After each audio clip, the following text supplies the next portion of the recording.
paano kung ang taong pinakamahal mo bigla na lang nawala ng walang paalam at makalipas ang ilang taon bumalik siya pero may kasama ng iba? Hanggang saan mo kayang ipaglaban ang pag-ibig na minsan nang iwan sa'yo? May mga taong akala natin habang buhay na mananatili. Pero minsan, ang tadhana ang unang bumibitaw. At kapag dumating ang pagkakataong magkita kayong muli, pareho pa rin kaya ang tibok ng puso?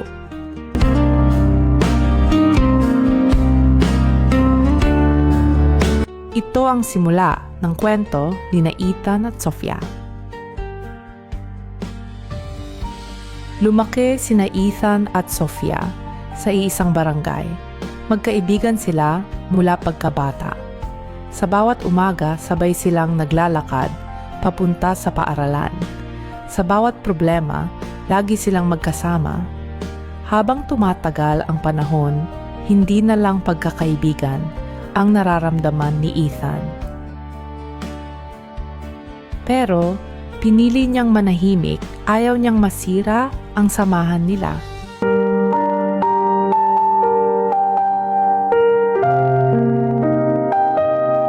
Habang nasa senior high school, mas lalo silang naging malapit. Maraming nanligaw kay Sofia, pero wala siyang pinapansin. Si Ethan lang ang laging kasama niya. Isang gabi, habang pinapanood nila ang mga bituin, biglang nagsalita si Sofia. Kapag tumanda tayo, sana magkaibigan pa rin tayo. Napangiti si Ethan pero ang gusto talaga niyang sabihin ay, hindi lang kaibigan ang gusto ko, maging tayo. Hindi lang niya masabi.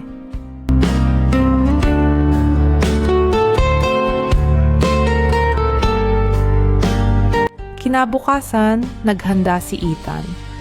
Hawak niya ang isang maliit na buke ng puting sampagita. Balak na niyang sabihin ang totoong nararamdaman niya. Pero pagdating niya sa bahay ni Sofia, nakita niyang maraming tao. May mga kahon. May truck.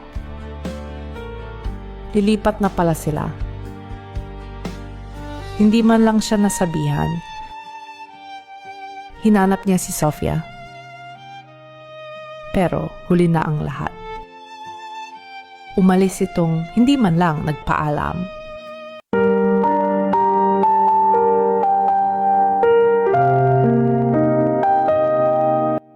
Lumipas ang 7 taon. Nagpatuloy ang buhay ni Ethan. Nagtrabaho siya ng mabuti. Pero sa bawat lugar na mapuntahan niya,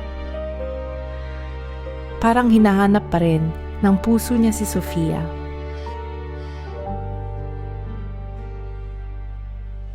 Hanggang isang araw, habang umiinom siya ng kape, may babaeng pumasok sa kafe. Pamilyar ang muka. Unti-unti siyang napatayo.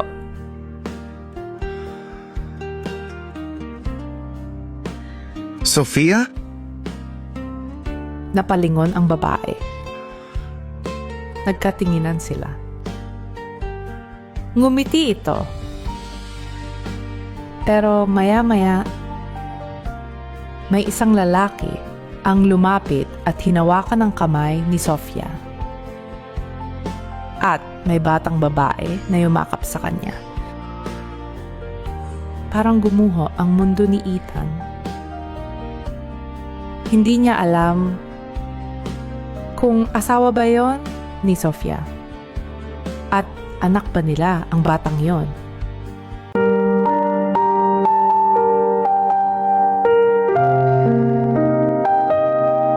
At doon natapos ang araw at nagsimula ang mga tanong na matagal nang walang kasagutan.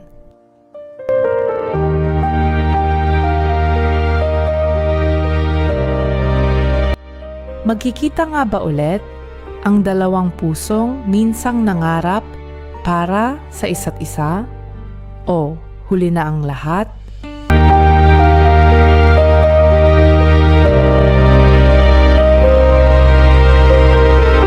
Paano kung ang taong matagal mong hinintay ay hindi naman pala tunay na nawala? At paano kung ang lahat ng akala mo ay mali pala? Pero handa ka pa bang harapin ang katotohanan?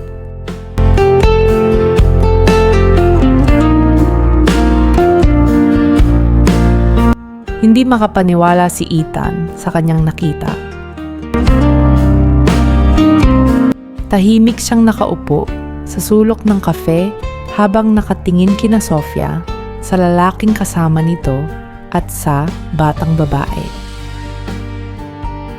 Napakasakit sa kanya ang isipin na baka may sarili ng pamilya ang babaeng minsan niyang minahal. Tumayo siya at tahimik na umalis. Hindi niya kayang lumapit.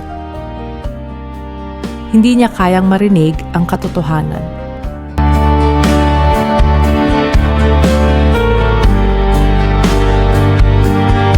Habang naglalakad si Ethan pauwi, bigla niyang narinig ang isang pamilyar na boses.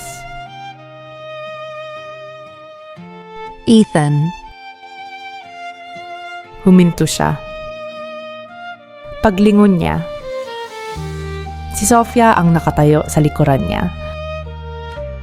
Pareho silang natahimik. Pagkatapos ng 7 taon, sa wakas ay magkausap na silang muli. Kumusta ka na? Matagal na tayong hindi nagkita. Mahinang tanong ni Sofia. Maayos naman. Pilit na sagot ni Ethan. Ngunit kitang-kita sa kanyang mga mata ang sakit na matagal niyang itinago.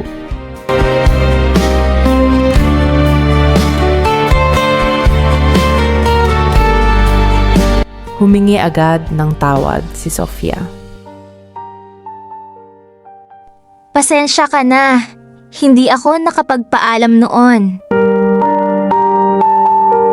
Ipinaliwanag niyang biglaan ang paglipat nila dahil sa trabaho ng kanyang ama. Kinabukasan din agad ang alis nila. Nawala ang kanyang cellphone. Hindi rin niya alam kung paano hahanapin si Ethan. Maraming beses niya itong naisip. Pero habang lumilipas ang panahon, mas lalo silang nagkalayo. Tahimik lang na nakinig si Ethan. Sa unang pagkakataon, nabawasan ng bigat na matagal niyang dala.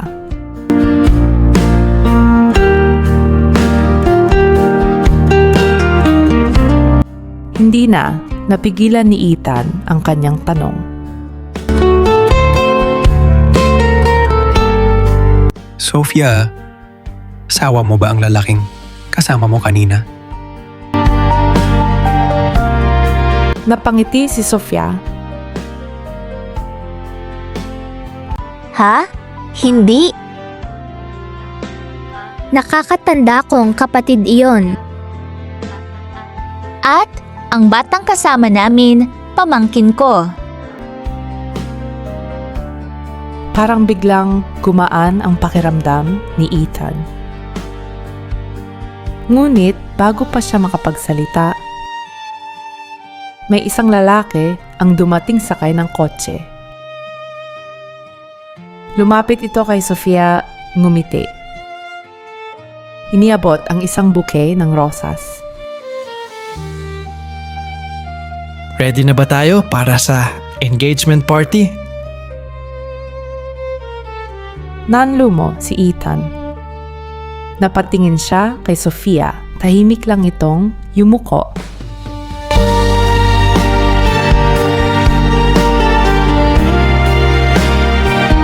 Sino ang lalaking ito? Totoo bang ikakasal na si Sofia? O may dahilan kung bakit tila hindi siya masaya? Paano kung ang engagement na kinatatakutan mong mangyari ay hindi pala kagustuhan ng taong mahal mo? At paano kung may pagkakataon pa pala ang pag-ibig pero kailangan mong ipaglaban ito bago tuluyang maagaw na ito?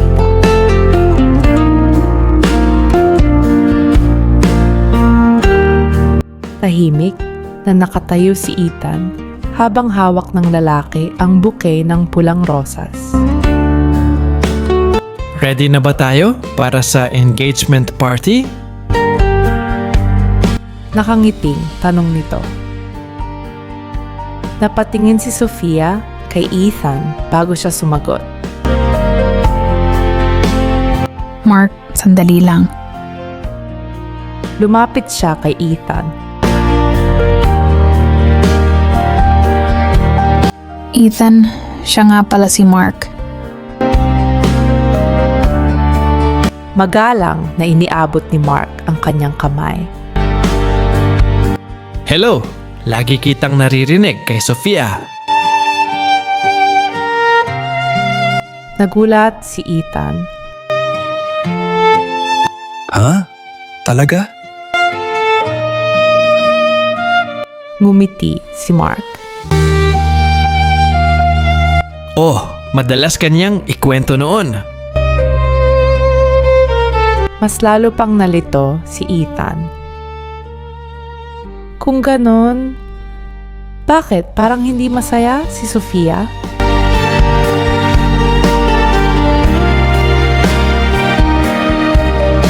Pagkaalis ni Mark upang kunin ang sasakyan, nagkaroon ng pagkakataong mag-usap sina Ethan at Sofia. Dapat na ba kitang batiin? Mapait na tanong ni Ethan. Napabuntong hininga si Sofia.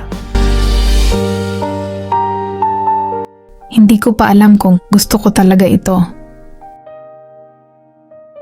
Nagulat si Ethan. Ano ang ibig mong sabihin? Tahimik na tumingin si Sofia sa kalangitan. Si Mark ay mabait. Pero hindi ko siya minahal gaya ng pagmamahal ko noon. Hindi niya na ituloy ang sasabihin. Dahil muling dumating si Mark. Ngunit sapat na yon para muling mabuhay ang pag-asa ni Ethan.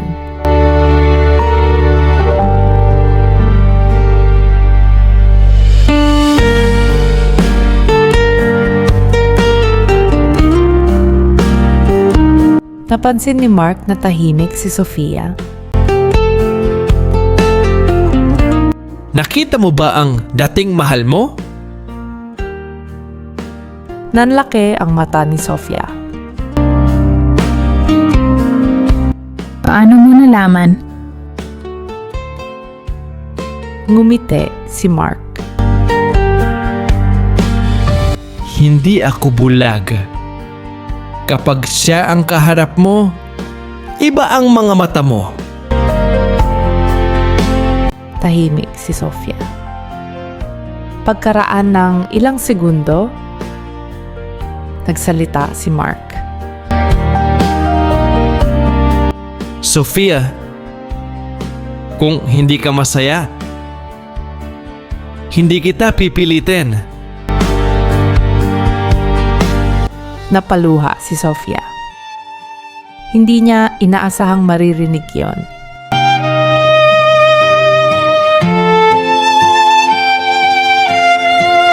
Samantala, hindi mapakali si Ethan. Pagdating sa bahay, binuksan niya ang lumang kahon ng mga alaala. Naroon pa rin ang unang litrato nila ni Sofia. mga sulat, at ang singsing na matagal na niyang balak ibigay noon. Napaupo siya. Napangiti habang umiiyak. Bakit? Ngayon ka pa bumalik? Bulong niya. Doon niya tuluyang naamin sa sarili. Hindi pala siya tumigil magmahal. Kahit 7 taon ang lumipas.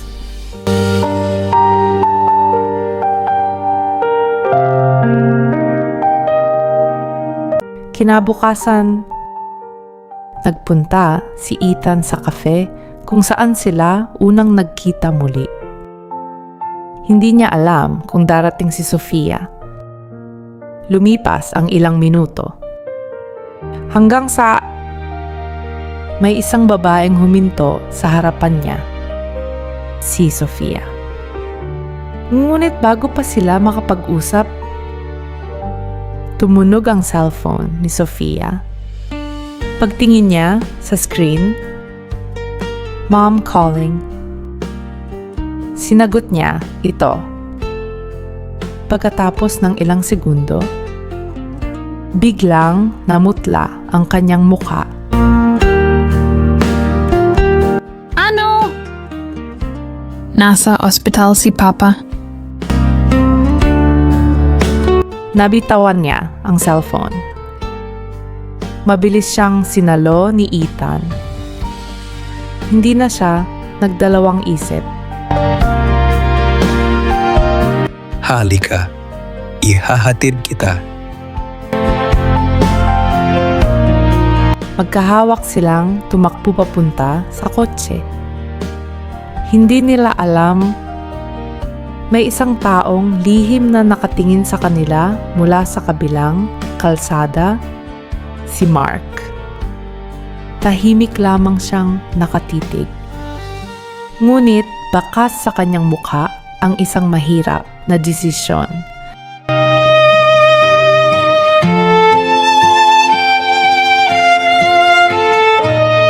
Ano ang nangyari sa ama ni Sofia? Ano ang magiging desisyon ni Mark matapos makita sina Ethan at Sofia na magkasama? At ito na ba ang simula ng pagbabalik ng kanilang pag-ibig?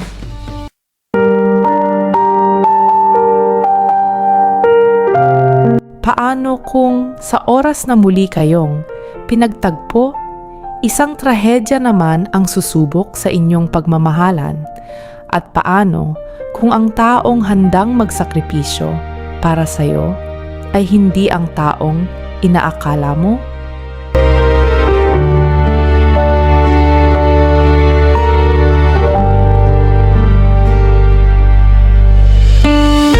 Nagmamadaling dumating sina Ethan at Sofia sa ospital.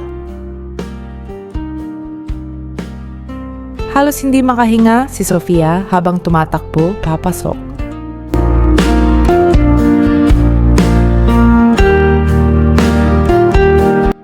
Papa, Agad siyang sinalubong ng kanyang ina. Sofia. Napayakap ito sa kanya habang umiiyak. Nasa emergency room pa ang papa mo. Nanlambot ang mga tuhod ni Sofia. Mabilis siyang inalalayan ni Ethan. Huwag kang mag-alala. Nandito lang ako.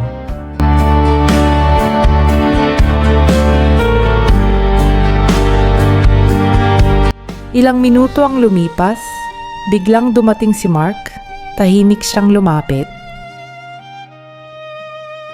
Sofia, Nagulat ang lahat. Akala ni Sofia ay magagalit ito.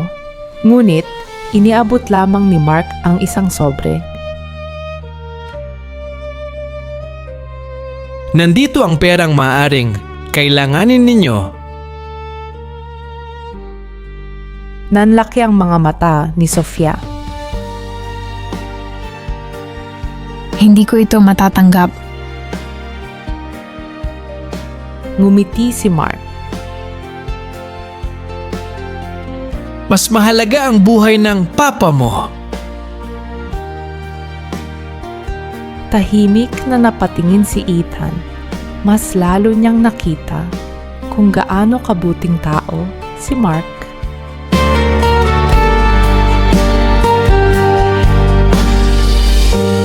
Lumabas ang doktor. Family of Mr. Roberto? Agad silang lumapit.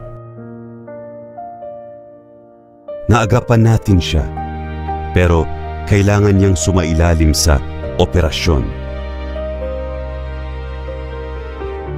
Napaluha si Sofia sa sobrang ginhawa. Napayakap siya kay Ethan nang hindi namamalayan. Nakita iyon ni Mark. Tahimik lamang siyang ngumiti, ngunit halatang nasasaktan.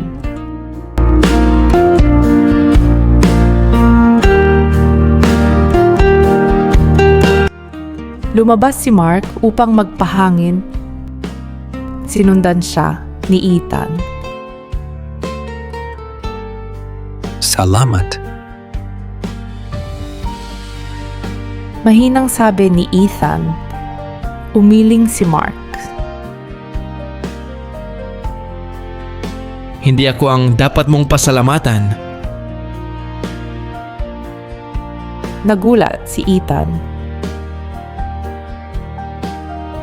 Sofia deserves someone na tunay niyang mahal. Tahimik silang dalawa. Pagkaraan ng ilang sandali, inabot ni Mark ang engagement ring. Ibabalik ko na ito. Napatingin si Ethan sa singsing. Hindi siya makapaniwala.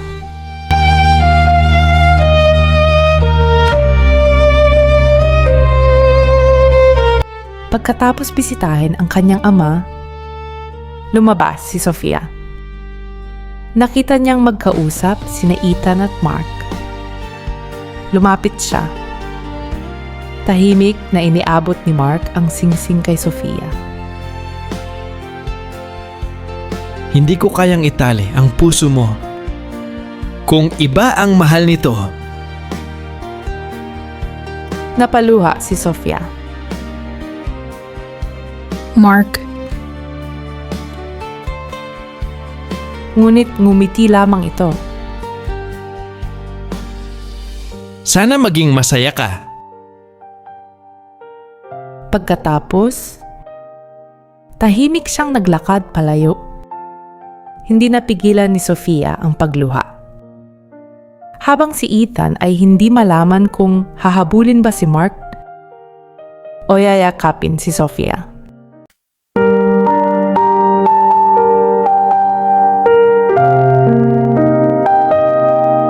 Habang papalayo si Mark, may tumawag sa kanyang cellphone. Pagtingin niya sa screen, unknown number. Sinagot niya ito. Isang malamig na boses ang nagsalita. Hindi pa tapos ang lahat, Mark. Panahon na para malaman ni Sofia ang buong katotohanan. Biglang natigilan si Mark. Unti-unti siyang napalingon kina Ethan at Sofia. At sa unang pagkakataon, makikita sa kanyang mga mata ang matinding takot.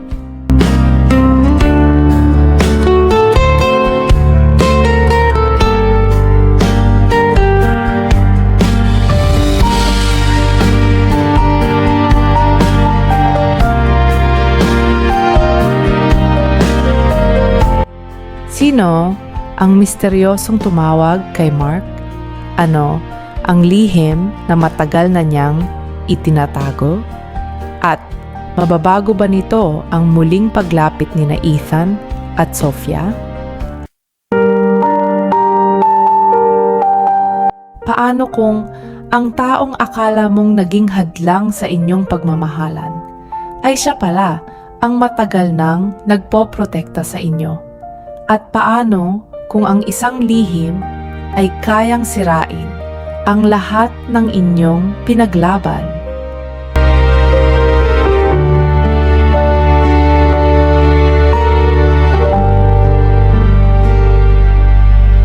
Tahimik na nakatayo si Mark sa labas ng ospital. Mahigpit niyang hawak ang cellphone.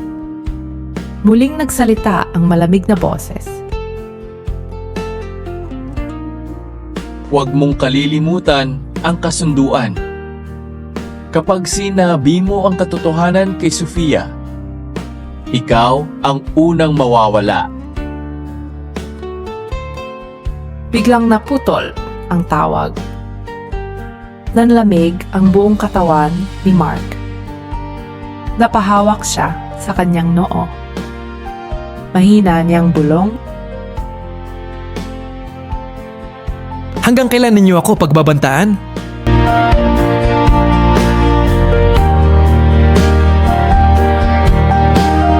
Sa loob ng ospital, napansin ni Ethan ang kakaibang kilos ni Mark. Tahimik niya itong sinundan. Ngunit bago pa siya makalapit, mabilis na umalis si Mark sakay ng kanyang sasakyan. Napaisip si Ethan.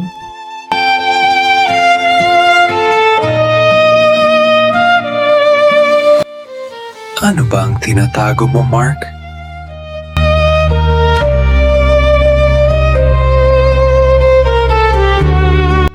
Hindi niya namalayan na may isang lalaking nakaitim ang lihim na nagmamasid sa kanilang lahat.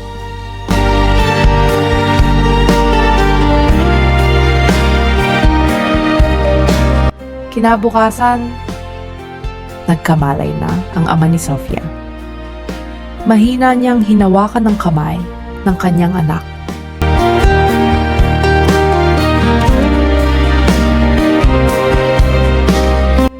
Sofia,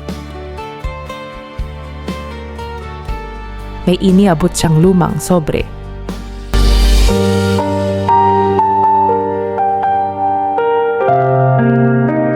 kung sakaling may mangyari sa akin, basahin mo ito.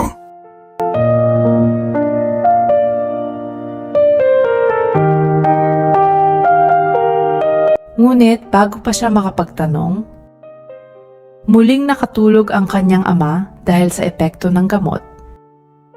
Tahimik lamang niyang tinitigan ang lumang sobre.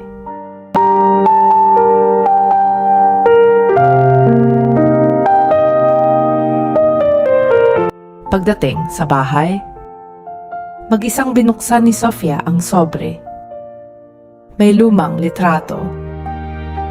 Kasama roon ang kanyang ama, isang batang si Ethan, at isang lalaking pamilyar ang mukha. Napakunot ang noo niya.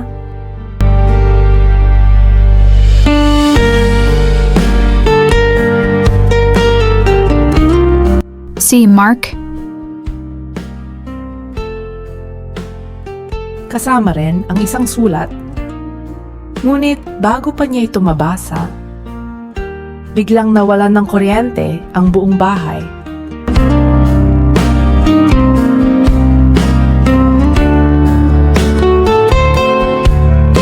Sa dilim, may isang taong palihim na pumasok sa bahay. Tahimik nitong kinuha ang sobre. Pagbalik ng ilaw, napansin ni Sofia na wala na ito. Nanlaki ang kanyang mga mata. Nasaan ang sulat? Kasabay nito, may natanggap siyang text message. Huwag mong alamin ang nakaraan kung gusto mong mabuhay ang mga mahal mo.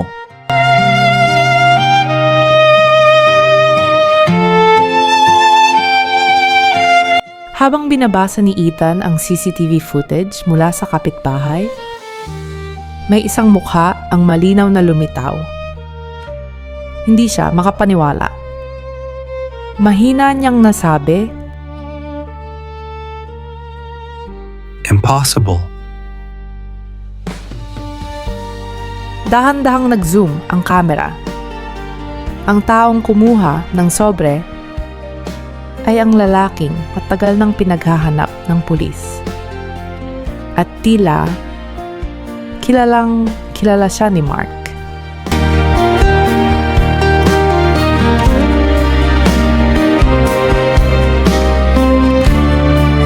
Sino ang lalaking nagnakaw ng lihim na sulat?